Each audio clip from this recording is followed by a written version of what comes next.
Now we're going to talk about the leukocytes, or the white blood cells, which are cells from hematopoiesis that are part of the immune system and help fight infection.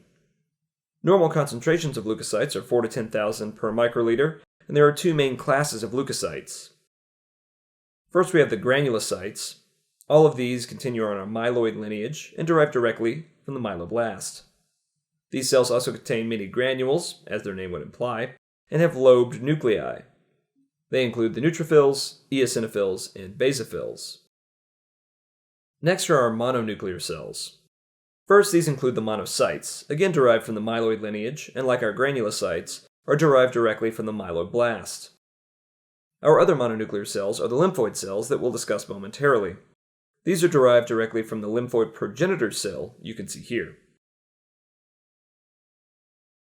Here we'll take a look at the normal range for white blood cell count differentials, and from most to least common this is neutrophils at 54 to 62%, lymphocytes at 25 to 33%, monocytes at 3 to 7%, eosinophils at 1 to 3%, and basophils at 0 to 0.75%.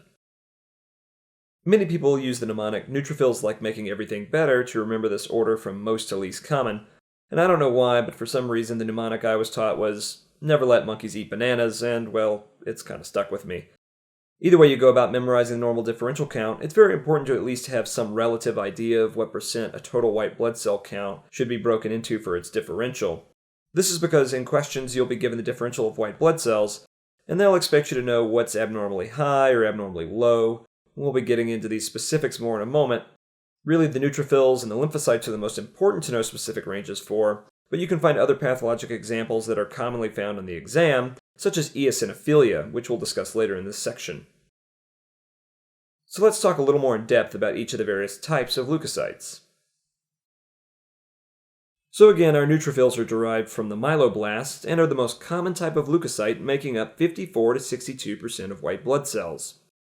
They are found in the blood and tissues and take part in the acute inflammatory response. Do you remember from pathology which of the two major classes of immunity the acute inflammatory response falls under? That's right, it's the innate immune system.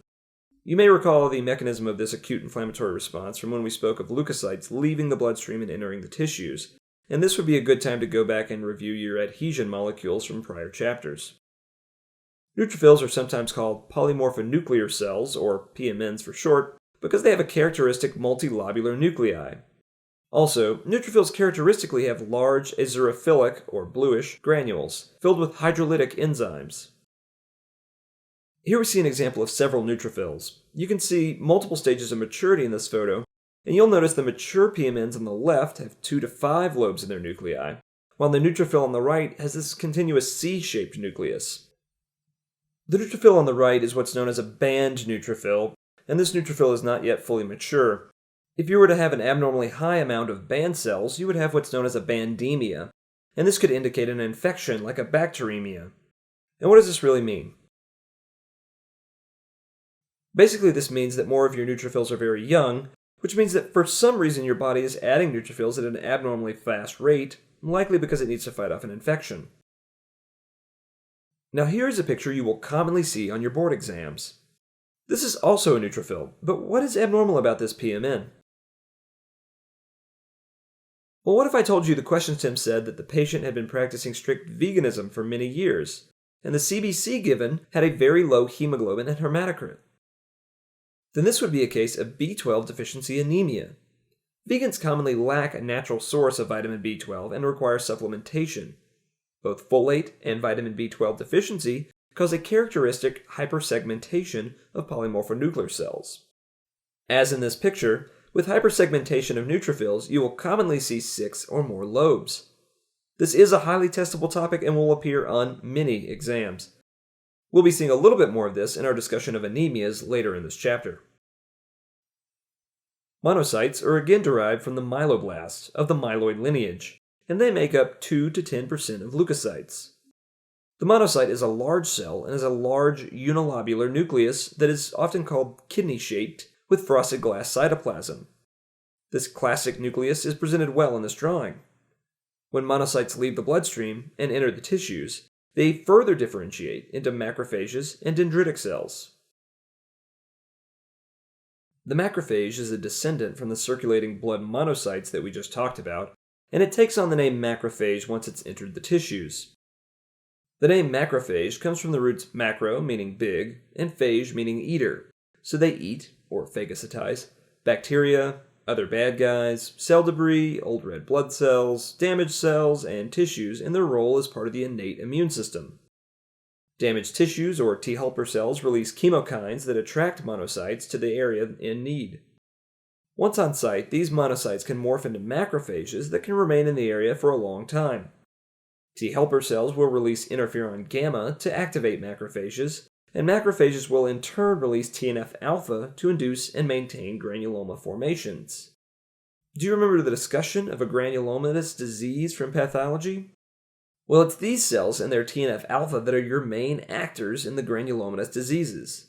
Diseases like tuberculosis and sarcoid are big hitter test topics, and these granuloma formations involving interferon gamma and TNF alpha is a common pathway that may be applied to test questions in the formation of these granulomatous diseases.